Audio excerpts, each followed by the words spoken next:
রাজনৈতিক রোষানলে কৃষকের সর্বনাশ, ধান পুড়ে ছাই জয়পুরে।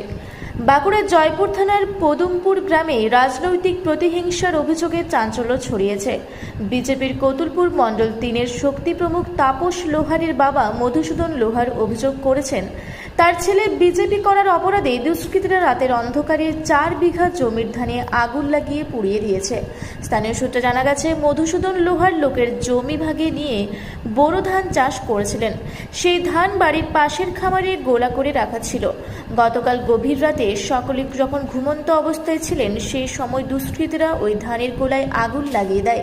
ভোরে পাশের বাড়ির এক ব্যক্তি আগুন দেখতে পেয়ে পরিবার ও গ্রামবাসীদের খবর দিলে সঙ্গে সঙ্গে ছুটে আসেন স্থানীয়রা। সাবমার্সিবল চালিয়ে আগুন নেভানোর চেষ্টা হলেও ততক্ষণে সব পুড়ে ছাই হয়ে যায় গোলার ধান। মধুসূদন লোহার দীর্ঘদিন ধরে টিবিতে ভুগছেন। নিজের জমি বন্ধক দিয়ে চিকিৎসার জন্য রোজগারের আশায় অন্যের জমি ভাগে দিয়ে চাষ করছিলেন। বিজেপির অভিযোগ, এটি উদ্দেশ্য প্রণোদিত রাজনৈতিক হামলা।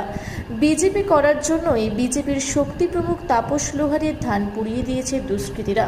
পুলিশি তদন্ত শুরু হলেও এখনো পর্যন্ত কেউ গ্রেপ্তার হয়নি। এই বিষয়ে তৃণমূলের পক্ষ থেকে কোনো প্রতিক্রিয়া মেলেনি।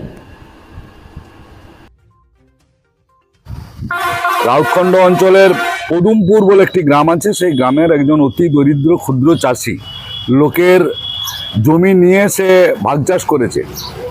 তার এই 4 বিঘা জায়গার ধানকে কেটে খামারেতে স্তূপকৃত করে রেখেছিল, পালুই দিয়ে রেখেছিল। রাতের অন্ধকারে কোন সমাজ বিরোধীরা সেই পালুয়েতে আগুন ধরিয়ে পুরো সম্পূর্ণ ধানটি ভস্মীভূত করেছে।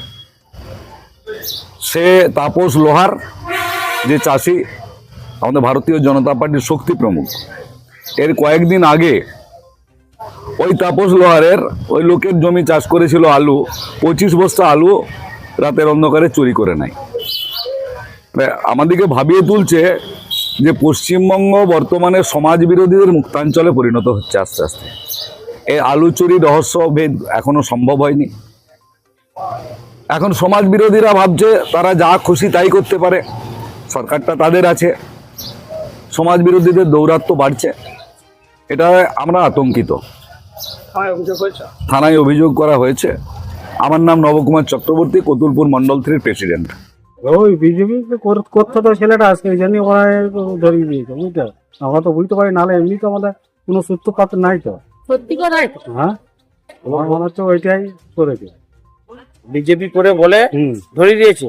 ওইটাই হতে পারে, করে বলে মনে হচ্ছে। এটা আমারই 4.5 বিঘা। 4টার সময় জানতে পারলাম হচ্ছে রাতটা লাগিয়ে দিয়েছে, তবে কি করে জানবো, ঘুমিয়ে গেছি। লোকের বন্ধক রেখেছিলাম। এইটাকেও ধরিয়ে দিয়েছে, এমনি এমনি ধরবে না, বুঝলে। এটাকেও ইচ্ছা করে ধরিয়ে দিয়েছে অত রাতে। রাত্রি 1টা-1:30টার সময় কাজটা করেছে। আমার নাম মধুসূদন লোহার। বাঁকুড়া থেকে মানিক কর্মকারের রিপোর্ট, রূপসী বাংলা মিডিয়া।